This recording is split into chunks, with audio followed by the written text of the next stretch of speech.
an 80-year-old woman. The doctor advised her to take bed rest and warned that she could even face paralysis. Discover her inspiring recovery story.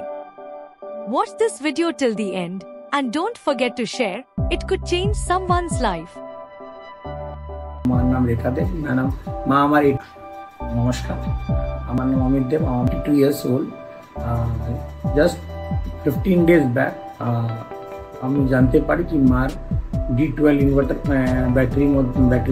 ইনভার্টারের মধ্যে crack হয়ে গেছে। তখন আমাকে doctor instruction দিলেন, আমার ওখানে doctor, কি মাকে এখন তোমাকে 3 মাস শুয়ে রেখে দিতে হবে আর ট্রিটমেন্ট করে যেতে হবে, তার মাঝখানে যদি কিছু হয় তাহলে প্যারালাইসিস হয়ে যেতে পারে। এই জন্য আমি হসপিটাল বেড করে সব কিছু করেছি। তারপরে আমার সঙ্গে কৃষ্ণপ্রদায় ম্যাডামের কথা আমি জানতে পারি, আমাদের এখানে স্পোর্টসের মাস্টার থেকে, টিচার থেকে। তারপরে এখানে এনে ওনার কাছে দেখাই, উনি MRI স্ক্রিনটা দেখার পরে উনি বলেছেন কি এটা সলভ হয়ে যাবে। তারপরে ইমিডিয়েটলি ম্যাডামের সঙ্গে কথা হলো, ম্যাডাম বললো ভার্টিব্রোপ্লাস্টি করতে হবে, যেখানে আমরা ইনজেকশন দিয়ে সিমেন্টটা ইনসার্ট করে দিই আর তারপরে উনি ঠিক হয়ে যাবে। এটাই আমার জাস্ট 27 ফেব্রুয়ারি 2025 এটা করা হলো।